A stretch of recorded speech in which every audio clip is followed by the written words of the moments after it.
Jean-Yves Sécheresse, bonjour, vous êtes adjoint au maire Bonjour. de Lyon en charge de la sécurité. Alors quand on voit ce qui se passe un peu partout en France et encore tout récemment à Marseille avec de la violence extraordinaire contre la police, est-ce que Lyon a ce genre de risque et est-ce qu'on a déjà eu des policiers qui ont été agressés violemment et avec des armes dans certains quartiers ?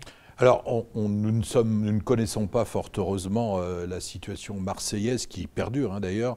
Il n'y a pas que Marseille. Nous ne connaissons pas non plus les formes de radicalisation ultra, à la fois à gauche comme à droite, que les Nantais ou les Rennais ont pu connaître pendant la loi travail, ou les Parisiens plus récemment. Cela étant, je dois dire que les policiers lyonnais sont également les cibles d'un certain nombre de réseaux violents. En l'occurrence, il s'agit de l'extrême droite via des supporters de l'Olympique lyonnais qui ont agressé lors du match CSKA Moscou-Olympique lyonnais en Coupe Europa un fonctionnaire de police. Ils étaient une dizaine autour de lui et fort heureusement il s'en est sorti, mais c'est des situations qui sont absolument inacceptables. On les a arrêtés, identifiés, ils ont été arrêtés et condamnés.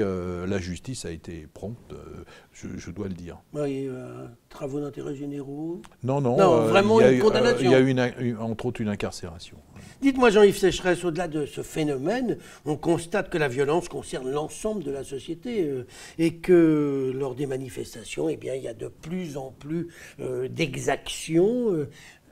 Lyon, là aussi, est un petit peu épargné par rapport à ce qui se passe, mais vous êtes quand même inquiet. Oui, nous sommes inquiets. Nous étions inquiets aussi pendant les manifestations de la loi travail. Je dois dire que les fonctionnaires de police ont fait un très bon travail. À Lyon, il n'y a pas eu une vitrine de cassée, il faut quand même le dire. Moi, j'entends des Lyonnais parfois qui se plaignent contre la police ou je ne sais trop quoi. 2 mois de manifestation travail, 2-3 banques avec des jets de peinture. On peut dire que les fonctionnaires de police ont très bien travaillé.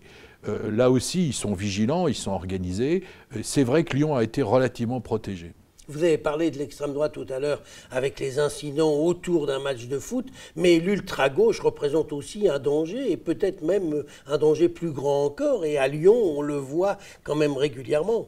Oui, absolument. D'ailleurs, c'est ce que j'avais indiqué après cette attaque du club de rock là, sur le Vieux-Lyon. D'ailleurs, là aussi, la justice a frappé fort.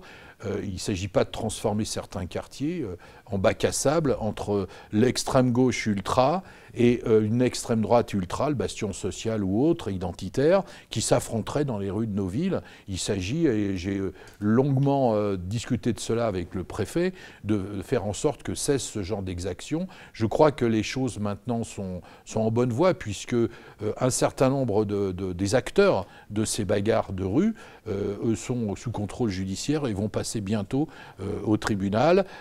Il y a 5 ou 6 militants d'extrême droite et un militant ultra-gauche. Un militant extrême-gauche. Qui a foncé sur des militants de l'ultra-droite. Avec une voiture. Avec sa voiture. Avec sa voiture, oui, effectivement, c'est pas un geste très humaniste. Dites-moi, Jean-Yves Sécheresse, est-ce qu'il y a un risque que cette ultra-gauche tombe dans le terrorisme style bande à Badaer qu'on a pu connaître il y a 30 ou 40 ans en arrière? Je suis très prudent sur ce genre de choses. Par exemple, l'extrême gauche française, après mai 68, je pense au courant qu'on appelait Maos Pontex, n'ont pas versé dans le terrorisme.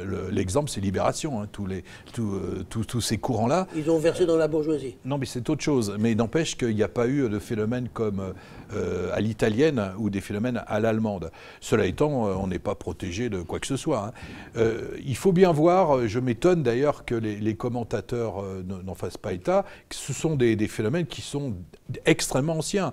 Il ne faut pas remonter à l'Antiquité grecque, mais par exemple, au moment de Seattle, la naissance de l'altermondialisme, le fait de se battre violemment sans projet politique, c'était déjà au cœur des manifestations. C'est-à-dire que ce sont ces courants ultras, qu'ils soient de gauche ou qu'ils soient de droite, ne se battent pas pour un projet politique. Leur seul projet politique, c'est la casse, et en particulier, ce qui est inquiétant, c'est la chasse aux fonctionnaires de police, y compris avec des méthodes qui sont des méthodes d'une violence comme on n'a jamais connue.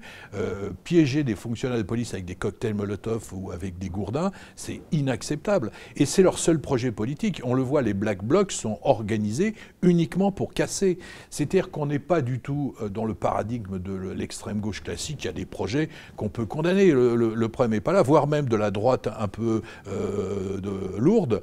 On est dans une logique, il faut casser et détruire la société. Et détruire la société. Et d'ailleurs, ça suffit un peu à leur jouissance politique. Donc là aussi, eh bien, la police fait son travail. Pour l'instant, sans bavure. Absolument.